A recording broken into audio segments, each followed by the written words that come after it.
The Carol Marinovich story is one of courage and inspiration. Against all odds, a quiet, unassuming woman challenges the political establishment, takes huge personal risks, and leads her community to a bright future. I can tell you exactly why Carol Marinovich decided to run for office. She had this passionate, consuming love for her community, and that really has driven every decision she's ever made, both as city councilwoman and as mayor. I have worked and invested in Wyandotte County really going back into the late 50s. And so I watched Wyandotte County in a very dynamic period. I watched Wyandotte County stagnate. I watched Wyandotte County decline. And when Carol came along, she was the agent of change. Carol Marinovich is an unlikely change agent. Descended from Croatian immigrants on Strawberry Hill, her mother, a single parent, works as a waitress to raise Carol and her brothers. Carol works hard her whole life and pays for her college education. She becomes a teacher. Carol's style as an educator was quiet, unassuming, very compassionate for children. When she became a supervisor, she showed that same passion and compassion for her teachers because she supervised teachers. A leader, but a very quiet leader. Never one that would be out in the forefront, but was able to get things done in a quiet, efficient manner. Charming and shy, Carol Marinovich is an unlikely politician. Campaigns run on money raised, yet she rejects donations whenever political favors are expected. It was also my responsibility when taking campaign donations on behalf of Carol to check to make sure that they weren't code violations, slumlords. Any mark they had against them, we were unable to take the check. Now that made it a little more challenging to raise money, but I admired her immensely for it. The first woman elected to Kansas City, Kansas City Council, Carol discovers city and county government's stalemate progress by not working together. Disgusted with the status quo, Carol runs to become the first woman mayor, wins by a 71% landslide, and becomes the White Knight, leading the charge to unify city and county government. She's not afraid to tackle the job. She works with passion and enthusiasm and devotion. And I think those are key elements of an entrepreneur. She takes off in different ways and uses her creativity and her enthusiasm and her desire to make it right, that never-ending commitment to keep working toward the goal because she believes it's the right goal. Carol Marinovich realizes she must convince others to share her unified government vision. She starts laying the legal foundation at the state level. She agrees that consolidation will end her term as mayor 2 years early.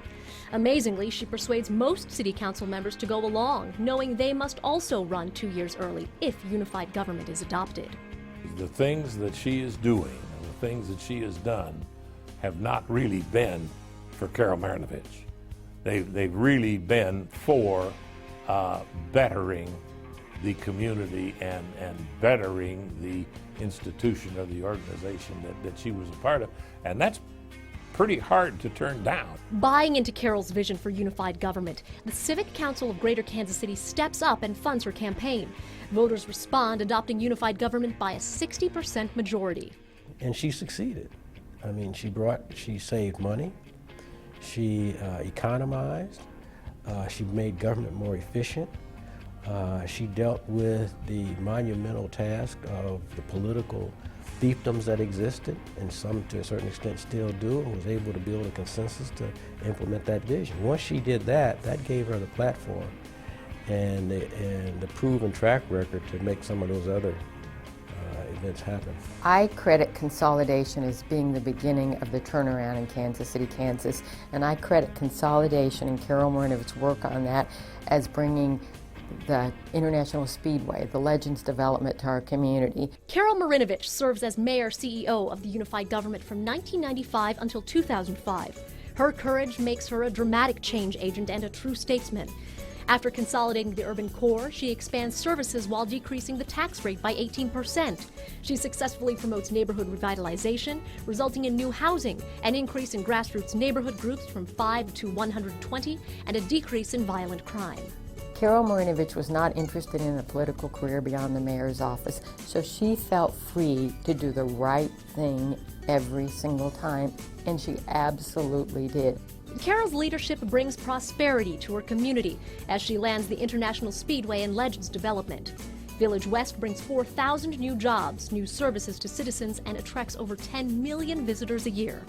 When Cabela's and Nebraska Furniture Mart opened up and people just flocked and continue to flock into those two businesses, that was a pretty clear sign to the whole community, not just Wyandotte County, but the entire metropolitan community, and in many ways the entire state of Kansas, that Wyandotte County was a destination place. After a decade in office, Carol declines to run again. For her accomplishments, she's showered with local and national leadership awards. She could have had lots of different jobs, but she stayed, she continued in a role that would let her give back to the community. That's who she is, and that's the best kind of business to get into. That is really being able to work with a passion at your job. Carol's husband Ernie is a true partner as she devotes leadership and passion to community causes. Experience has brought her maturity and wisdom. But in many ways, Carol is still an educator who cares deeply for children, for families being successful, and for her community. I think for Carol Marinovich, doing the right thing is its own reward and the benefits it pays to our community and to the individual citizens. I hope everyone in Kansas City, Kansas is very grateful for the 10 years she was mayor, because I think we'll be feeling the benefits for years to come. In fact, I don't think there was a more important 10 years in the history of Kansas City, Kansas than when Carol Marinovich served as our mayor CEO. Tonight, we salute Junior Achievement's 2009 Business Hall of Fame laureate, Carol Marinovich.